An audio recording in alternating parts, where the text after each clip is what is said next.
Hi, I'm Tony Joe, real estate expert here in Victoria, British Columbia with RE/MAX Camosun. Thanks very much for tuning in, and thanks for tuning in to our educational clips here on our YouTube channel. What I want to talk about right now is positioning your property for sale in the marketplace. This is ideal for people who are trying to sell by owner, or perhaps a backstory helping to explain to people that perhaps were out there in the marketplace before and were not successful in selling. This might help with the understanding as to how the sale did not occur for you. Anyways, here's my little diagram of a house. We see many houses out there in the marketplace at any given time. Properties all have values, and if you have looked through our educational clips, you may have bumped into my definition before about market value. What market value is not what a real estate person says. As much as I like to think that we have influence in the marketplace, the reality is we do not have the power to determine what the value of a property is. The same goes true with appraisers and assessors. The only definition of market value is it is a price that a buyer is willing to pay, and at the same time what the seller is willing to accept. It's a middle line between what a buyer is willing to pay and what a seller is willing to accept. Every property has a market value. You may think, let's just say for instance, you were a seller in the market that didn't sell.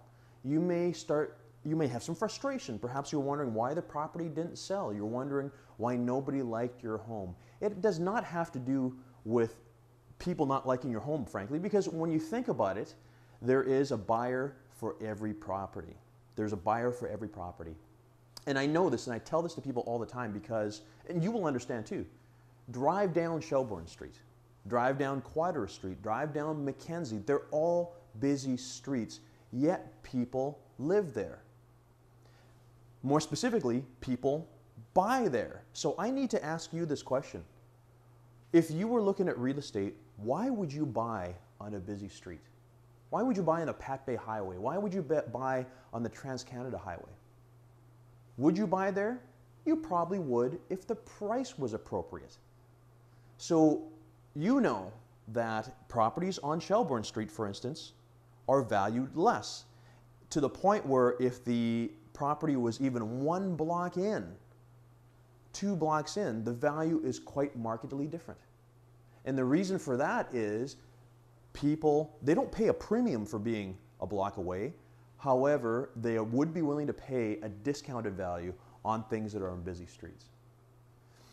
So again, as far as positioning your house on the marketplace, you have to make sure that you are positioned to be attractive relative to other properties. One of the problems that we bump into is when people say, I've got a lovely house and I know that my house is worth $500,000, so I want to position myself at $550,000. Again, I've talked about this before in other educational clips. It is human nature. Sometimes people think that it makes sense to add extra dollars onto their price to make room for negotiation, for instance, or to put a little cushion in there just in case. But this is what's going to happen. There is probably another house in the neighborhood that is very similar, except it is bigger.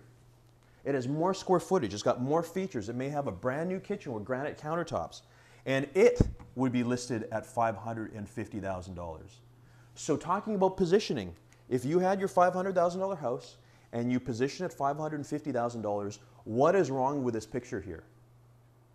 And the mistake is you would be positioning yourself in a price range that is not appropriate because there is another property or other properties that are out there that would make your property look grossly overpriced.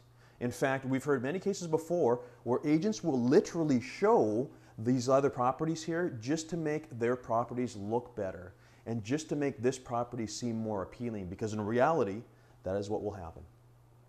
Anyways, thanks for tuning into this short clip. There is more on YouTube.